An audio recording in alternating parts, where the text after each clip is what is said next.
కాబట్టి దయచేసి ఈరోజు ఈ ప్రభుత్వం రాముడు లేని అయోధ్య అయిపోయింది. తెలంగాణ రాముడు లేని అయోధ్య అయిపోయింది.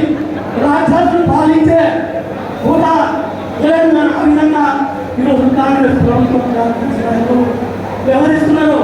మనం ఊళ్ళో చూస్తున్నాం, పోలీస్ స్టేషన్లో చూస్తున్నాం, ఆశీర్వాదాలు చూస్తున్నాం. ఎంత ఇబ్బందిగా ఒక పంచాయతీ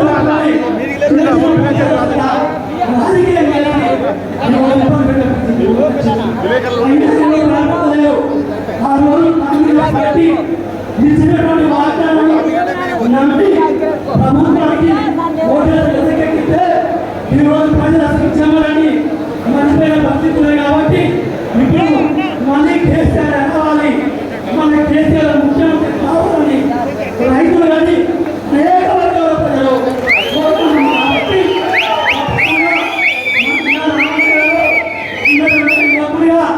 ఈరోజు అనేక ప్రాంతాలకు కొట్లాడుతున్నప్పుడు ఇంకా కొట్లాడాలని భగవంతుడు పదవివ్వాలని కోరుకుంటూ ఇంకొక చిన్న విషయం చెప్పాలి. మా నియోజకవర్గంలో ఎందుకంటే అమ్మాయి గారు ఇప్పుడు ఓడిపోయినా అప్పుడు ఓడిపోయినా ఎప్పుడు ఓడిపోయినా కార్యకర్తల వెనుగంట అసలు ప్రజల వెనుగంట ప్రజా సమస్యలపై పోరాడుకుంటున్నాడు. మరి అట్లాంటి నాయకుడికి ఈరోజు మళ్ళీ ఎంతో టీఆర్ఎస్ పార్టీ అభిమానం జరిగిన కష్ట సమయంలో ఇక్కడ కొంత భావన ఉంది. ఆ భావన మీకు తెలుసు, మాకు తెలుసు. ఆ భావనని పరిశీలించి కార్యకర్తలు అయోమయాలు ఉన్నటువంటి పరిస్థితులు కాబట్టి ఆ వర్గాలు మీకు విజ్ఞప్తి చేసుకుంటున్న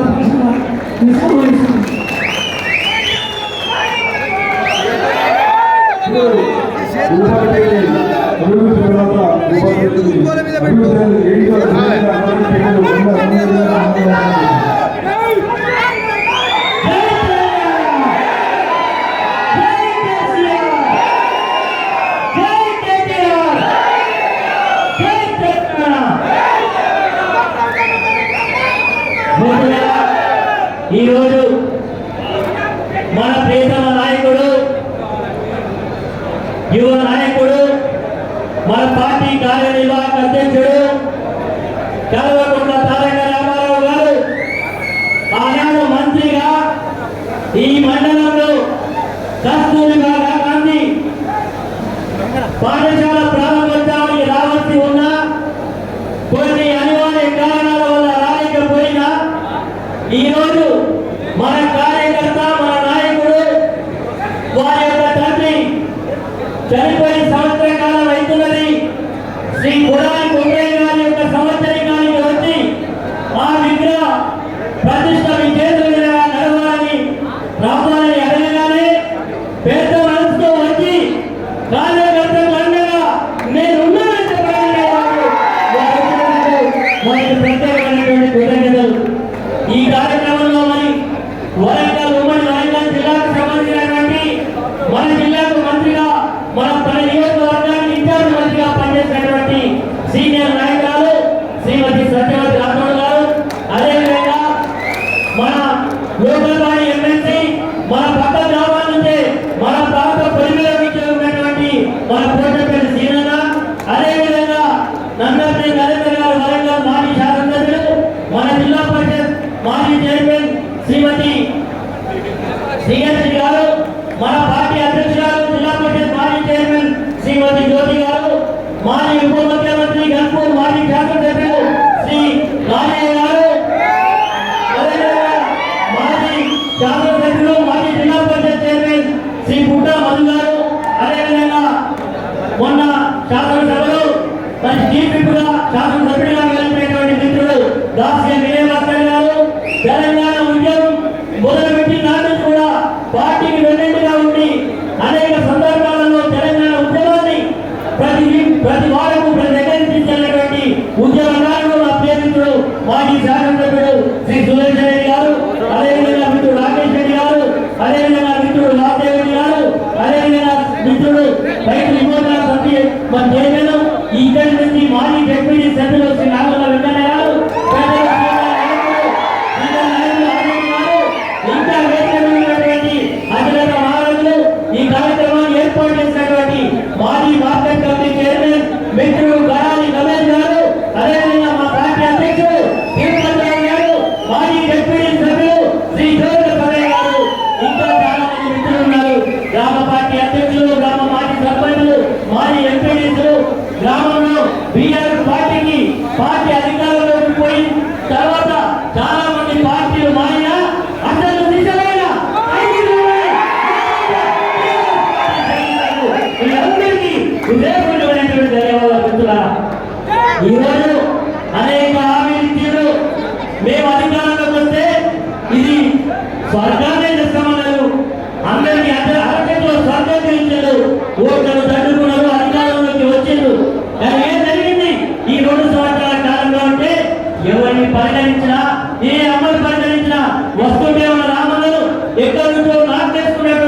పరిగెత్తుకుంటూ వచ్చి ఒక్కసారి నువ్వు ఆగు, నిన్ను చూడాలంటే ఆ నాయుడు వారితో మాట్లాడి వారు చెప్పిన మాట, అయ్యా కేసీఆర్ ఉన్నప్పుడే బాగుండే, ఆ రోజు కేసీఆర్ వల్లనే బాగుండే జరిగింది, ఈ ప్రభుత్వంలో ఏమీ జరగలేదనే మాట ఈరోజు చెప్తారు.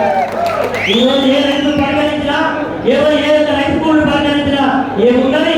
ఈరోజు రైతులు ఆరుగాలం కష్టపడి పండిస్తే మరి ఈరోజు వర్షాలు పడి ఇప్పుడిప్పుడే వాళ్ళ యొక్క పంట చేసి వస్తా ఉంటే ఈ చాతగాని ప్రభుత్వం ఈరోజు ముందులపల్లి మండల కేంద్రంలో మన రైతు పిఎస్ఎస్ మరి దగ్గర చెప్పులు రహిత పెట్టి పరిగాపులు రాస్తే ఒక బస్తా అరబస్తా ఇంటికి పోమని ఈరోజు రైతుల యొక్క మరి ఆత్మస్థైర్యాన్ని దెబ్బతీసేటువంటి దౌర్భాగ్య ప్రభుత్వం రావడం మనందరికీ ఒక దురదృష్టకరమైనటువంటి మాట. రైతులకు కేసీఆర్ ఉన్నప్పుడు ప్రతి 6 నెలలకు ఒకసారి చిరుకు పడేదే రైతులకు టింగు టింగు అని మన రైతు అకౌంట్లో పడ్డాయి. ఇప్పుడు పడుతున్నారా? పడడం లేదు. కరెంట్ వస్తున్నారా? రావడం లేదు. ఎరువులు రావడం లేదు. బ్యాంకు రుణాలు మాఫీ చేస్తామని 2 లక్షల రుణాలు మాఫీ చేస్తాం, మాకు ఒక్కొక్కటి కావాలంటే రైతులు కేసీఆర్ ఇచ్చిన రుణం రైతు బంధువులు వచ్చిండు, కేసీఆర్ చేసిన రుణమాఫీలు వచ్చిండు, రైతులకు కావాల్సినటువంటి ధాన్యం కొనుగోలు రైతుల పక్కన ఉంటే ఒక ఓటే 2 లక్షలు వస్తాయి, 15,000 ఇస్తారు ఆశ పెడితే ఏమైంది? ఈరోజు రైతుల ఆశలలో నిరాశ ఎదురైంది. ఈరోజు అన్ని వర్గాల ప్రజలు మోసం చేసిండు. ముఖ్యంగా మీ మిత్రుడు జడ్పీడీసీ మాట్లాడుతూ బలైన వర్గాలకు సంబంధించినటువంటి విషయాన్ని వారు ప్రస్తావించిండు. ఇంతకుముందే మనకు 50 సోదరుడు ఒక గోధుమ తీసుకొచ్చి మన రామన్న కాంగ్రెస్ ఆ రోజు మన కేసీఆర్ గారు కులవృత్తులను గౌరవించాలని ఈ రాష్ట్రంలో ఉన్నటువంటి యాదవులను, గుజరాత్ సోదరులను, నేతన్నలను, గౌరమ్మలను అన్ని ప్రభుత్వాలు కూడా పెద్ద మనసుతో ఆశీర్వదించి ఆర్థిక సహకారాన్ని అందించి ఈ రోజు ఒక పక్క జరగాల్సినటువంటి అభివృద్ధి విద్యాపరంగా ఉపాధి పరంగా జరుగుతుంది. కానీ గ్రామాలలో ఏ వృత్తినైతే నమ్ముకున్నారో వాళ్ళకి కూడా సహకారం అందించాలని ఈ రోజు యాదవులకు బోధించాడు. ఈ ప్రభుత్వం వచ్చినాక ఒక్కరికైనా వెలుగులో వచ్చిందా? వచ్చిందా? అదే ఈ రోజు చదువులలో జాబు పిల్లలు వస్తున్నారా? పోయడం లేదు. నేతలకు ఏమైనా రుణాలు మాఫైనా కావడం లేదు, ఏమి పెరగడం లేదు. కానీ ఈరోజు కొత్త నిర్వచనం కట్టుకొని ఈరోజు కొత్త పదవి వేసుకొని ఈరోజు మళ్ళీ ఒకసారి ప్రజలను మోసం చేయడానికి ఎట్లయితే 6 గ్యారెంటీలు 400 హామీ 20 హామీ నుంచి ప్రజలు వంచిందో ఈరోజు కొత్తగా కొత్త నిర్వచనంతో ఈరోజు మళ్ళీ కొత్త డ్రామాలు ఇస్తామన్నారు.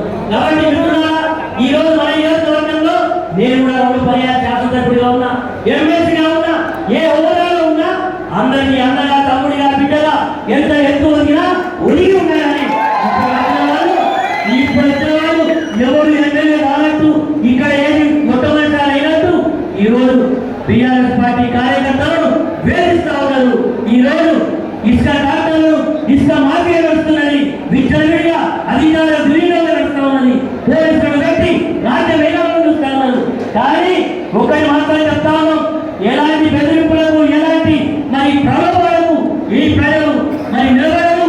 ఖచ్చితంగా ఒక ఊరు చూస్తే రేపు జరిగేటువంటి స్థానిక సంస్థల ఎన్నికల్లో ఖచ్చితంగా బరాబరు అధికార పార్టీకి చెప్పడానికి టీఆర్ఎస్ పార్టీ శ్రేణులు సంసిద్ధంగా ఉండడానికి సందర్భంగా తెలియజేస్తూ ఈరోజు మరి మన ప్రాంతానికి మాజీ సర్పంచ్గా పనిచేసినటువంటి శ్రీ కొడాలి తొమ్మిది గారి యొక్క విగ్రహ ప్రతిష్ట మహోత్సవానికి వచ్చినందుకు మరి ఈరోజు మన కార్యకర్తలకు ఒక కార్యకర్త కుటుంబానికి అండగా నేను ఉన్నానని చెప్పడానికి ఇప్పటికే ప్రతి నేతలు ఎక్కడ ఈ ప్రభుత్వం అమాయత్యం చేస్తూ అక్రమాల కేసులు పెట్టి జైల్లో పెడతా ఉంటే నేనున్నా, మన పార్టీ ఉన్నది, మన నాయకుడు కేసీఆర్ ఉన్నాడు అనే ధైర్యాన్ని ఇస్తున్నా రామన్నకు ఈ నియోజకవర్గం తరఫున ధన్యవాదాలు. తప్పకుండా రామన్న గారు నేను ముందు నడవండి, మీ ఎన్నికల మొత్తం టీఆర్ఎస్ పార్టీ